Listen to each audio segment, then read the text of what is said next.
গতকালকে বাংলাদেশের জন্য সব কিছু দিয়ে ব্যাট গেছে, মানে ব্যাটিং ওয়াইজ। এই ধসটাকে পিছনে ফেলে রেখে কীভাবে সামনের দিকে তাকাতে হবে, বিকজ এই ব্যাখ্যা খুঁজতে গেলে কিন্তু বাংলাদেশ কিন্তু আর সামনে আগাতে পারবে না। বাংলাদেশে অনেক জায়গায় দেখছি যেখানে বাংলাদেশকে আপনি কোনো জায়গায় রাখেন না, ওই সব খেলায় বাংলাদেশকে ভালো খেলে ফেলছে।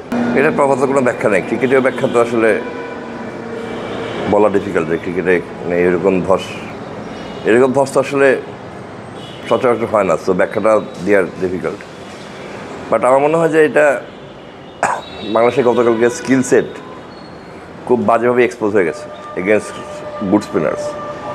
আই মিন কালকে কিন্তু আপনি বলতে পারবেন না যে বাংলাদেশ মারতে গিয়ে বা শট মেকিং করতে গিয়ে আউট হয়েছে, but they just could not, মানে তাদের ভেরিয়েশনে বুঝতে পারেনি হাসরাঙ্গার।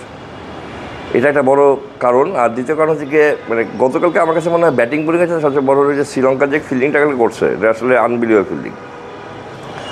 আমার যদি ব্যাখ্যা যদি ধরতে হয় তাদের বলতে হবে যে আমার কাছে মনে হয় টার্নিং পয়েন্ট ছিল শান্তর রান আউটটা, যেটা ডিপ স্কোয়ার থেকে যে ওই ধরনের থ্রো করা যাবে, অত ফ্ল্যাট থ্রো করতে পারবে, মানে এটা 1 সেকেন্ড 2 সেকেন্ডের ব্যাপার হতে পারে, শর্ট ছিল আর কি। So it was marvellous piece of fielding. আর দ্বিতীয় থেকে যে ক্যাচটা নিয়েছে লিয়াঙ্গে নিল, তো যে ক্যাচটা যে তানজিদ টাইমের, ওই দুটোই আর কি। ওইটার পরে তো আসলে বাংলাদেশ কোনো সময় কখনোই মনে হয় না যে খেলার মধ্যে ছিল।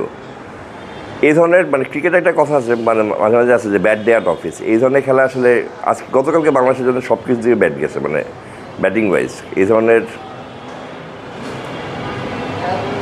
ধরনের ধসের পরে বাংলাদেশের মূল কাজটা হচ্ছে কি এই ধসটাকে পিছনে ফেলে রেখে কীভাবে সামনের দিকে তাকাতে হবে, বিকজ এই ব্যাখ্যা খুঁজতে গেলে কিন্তু বাংলাদেশ কিন্তু আর সামনে আগাতে পারবে না।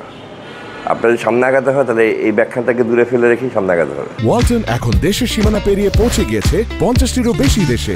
ওয়ালটন, ঘরে ঘরে বিশ্বজুড়ে। অবশ্যই করতে পারে। আমি কিন্তু বাংলাদেশে অনেক জায়গায় দেখছি যেখানে বাংলাদেশকে আপনি কোনো জায়গায় রাখেন না, ওই সব খেলায় বাংলাদেশকে ভালো খেলে ফেলছে। এই সিরিজ যদি বাংলাদেশ জিতেও, এটাতে তো আমি বা যারা আমরা বাংলাদেশকে অনেকদিন ধরে ফলো করি তাদের কখনোই যাবো না, বিকজ বাংলাদেশ আর শোন যে তারা, আমি মানে জাস্ট আপনাকে একটা বলি, যখন বাংলাদেশ পাকিস্তানের সাথে যে সিরিজটা দিচ্ছে টেস্ট সিরিজ, তার আগে কিন্তু বাংলাদেশের অবস্থা খুবই খারাপ ছিল। পাকিস্তানের সাথে যখন গেছে তখন কিন্তু আমরা এখান থেকে লোকই খুব কম পাঠাচ্ছিলাম পাকিস্তান টেস্ট সিরিজ কভার করতে। মানে তো রিজন যে ভাই এখানে তখন তেমন কিছু হবে না রেজাল্ট, মানে আমাদের মিডিয়া থেকে অনেক কম গেছে মানুষ, কিন্তু বাংলাদেশে তো ওই সিরিজ জিতে গেছে।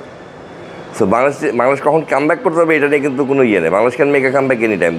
মানে প্রশ্ন হচ্ছে কি যে কালকে তো বাংলাদেশের জন্য একটা নতুন অধ্যায় শুরু হলো। 20 বছর পরে পঞ্চপাণ্ডব বাদে বাংলাদেশ খেললো। এখন এরকম একটা ভলিউম, মানে এরকম একটা ভ্যাকিউম যখন হবে দলে, তখন মাঝে মাঝে এরকম অ্যাক্সিডেন্টও হতে পারে। এখন মূল লক্ষ্য হচ্ছে কি যে এই অ্যাক্সিডেন্টটাকে ভুলে সামনে এগিয়ে যাওয়াটা বাংলাদেশের জন্য প্রধান চ্যালেঞ্জ।